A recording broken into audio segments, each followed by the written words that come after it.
नमस्कार। Crypto market में एक अजीब सी उथल-पुथल मची हुई है, तो सोचा क्यों ना आज एक कॉमिक बुक स्टाइल में इस पूरे मामले की जांच पड़ताल की जाए। तो चलिए इस कहानी का पहला पन्ना पलटते हैं। और कहानी शुरू होती है एक बड़े सवाल से। आखिर अचानक से क्रिप्टो मार्केट इतना नीचे क्यों गिर रहा है? यही वो सवाल है जो इस वक्त हर इन्वेस्टर के दिमाग में घूम रहा है। तो आइए इस रहस्य से पर्दा उठाते हैं। तो शुरू करते हैं चैप्टर 1 से, बाजार में उथल-पुथल। क्यों तक पहुंचने से पहले यह समझना जरूरी है कि आखिर क्या हो रहा है मार्केट में। तो सीन कुछ ऐसा है, बिटकॉइन जो कि मार्केट का लीडर है, वो $70,000 के एक बहुत ही जरूरी लेवल पर, आप कह सकते हैं, टिकने की कोशिश कर रहा है। इतनी बिकवाली के बाद ये लेवल एक मेक या ब्रेक पॉइंट जैसा बन गया है। और ये गिरावट कोई मामूली नहीं है। देखिए, बिटकॉइन तो 7.6% नीचे है ही, लेकिन एथेरियम और एक्सआरपी जैसे जो दूसरे बड़े कॉइन्स हैं, उनमें तो डबल डिजिट्स में नुकसान हुआ है। मतलब साफ है, ये एक छोटा-मोटा झटका नहीं, एक बड़ी चोट है मार्केट के लिए। इस आग में घी का काम किया है फोर्स्ड लिक्विडेशंस। अब ये क्या है? सिंपल शब्दों में, जब ट्रेडर्स के सौदे बड़े घाटे में जाते हैं, तो सिस्टम ऑटोमैटिकली उन्हें बेच देता है ताकि और नुकसान ना हो। और इस जबरन बिकवाली से मार्केट में बेचैनी यानी वॉलेटिलिटी और बढ़ जाती है। तो इस सब के बीच मार्केट का मूड कैसा है? एकदम डरा हुआ। ये फियर एंड ग्रीड इंडेक्स देखिए, इसकी सुई एक्सट्रीम फियर पर अटकी हुई है। साफ साफ मतलब है कि इन्वेस्टर्स में घबराहट है और सब बेचने की जल्दी में है।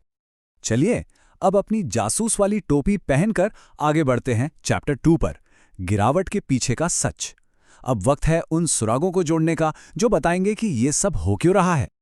सबसे पहला और सबसे बड़ा सुराग है मैक्रो इकोनॉमिक कंसर्न्स। ये थोड़ा टेक्निकल लग सकता है, पर इसका मतलब बस इतना है कि क्रिप्टो से बाहर की चीजें जैसे अमेरिका के फेड के फैसले या स्टॉक मार्केट का उतार चढ़ाव, ये सब मिलकर क्रिप्टो इन्वेस्टर्स के सेंटिमेंट पे असर डाल रही हैं। तो हमारी जांच में ये 4 अहम सुराग हाथ लगे हैं। पहला, टेक स्टॉक्स में भारी बिकवाली हो रही है और क्रिप्टो को भी टेक का हिस्सा माना जाता है, तो वो भी इसकी चपेट में आ गया। दूसरा, फेडरल रिजर्व आगे क्या करेगा, इसको लेकर बहुत अनिश्चितता है। तीसरा, लोग डर के मारे क्रिप्टो से पैसा निकालकर गोल्ड जैसे सेफ ऑप्शंस में डाल रहे हैं। और चौथा, दुनिया भर में चल रहा तनाव और दूसरे इकोनॉमिक डेटा भी मार्केट पर दबाव बना रहे हैं। लेकिन हर कहानी में एक ट्विस्ट होता है ना? तो पेश है चैप्टर 3, भविष्य के संकेत। यहां हमें कुछ ऐसे सुराग मिले हैं जो इस पूरी पिक्चर को एक अलग एंगल से दिखाते हैं। और ये देखिए, एक स्पेशल रिपोर्ट। खबर है कि भूटान की सरकार ने काफी समय तक चुप रहने के बाद अपनी बिटकॉइन होल्डिंग्स को ट्रेडिंग फर्म्स में ट्रांसफर किया है। अब देखिए, जब कोई देश, कोई सरकार ऐसा कदम उठाती है, तो ये मार्केट के लिए लॉन्ग टर्म में एक काफी पॉजिटिव सिग्नल हो सकता है।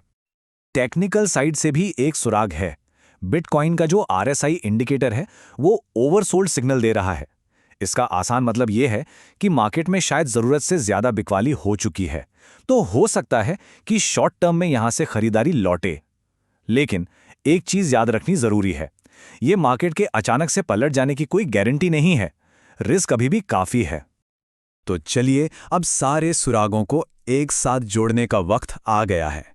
चलते हैं अपने आखिरी चैप्टर पर, आज का निष्कर्ष। तो इस पूरी पड़ताल से क्या नतीजा निकलता है? मोटे तौर पर 4 बातें बिल्कुल साफ हैं। नंबर 1, मार्केट पर भारी प्रेशर है और इसकी वजह क्रिप्टो के बाहर की दुनिया है। नंबर 2, मार्केट में डर का माहौल है, इसलिए सावधान रहना ही समझदारी है। नंबर 3, टेक्निकल इंडिकेटर्स थोड़ी उम्मीद दे रहे हैं कि मार्केट ओवरसोल्ड है, पर यह कोई पक्का सिग्नल नहीं है। और नंबर 4, भूटान जैसे बड़े प्लेयर्स की एंट्री मार्केट के स्ट्रक्चर को लॉन्ग टर्म में बदल सकती है। तो ये थी हमारी आज की कॉमिक बुक स्टाइल इन्वेस्टिगेशन।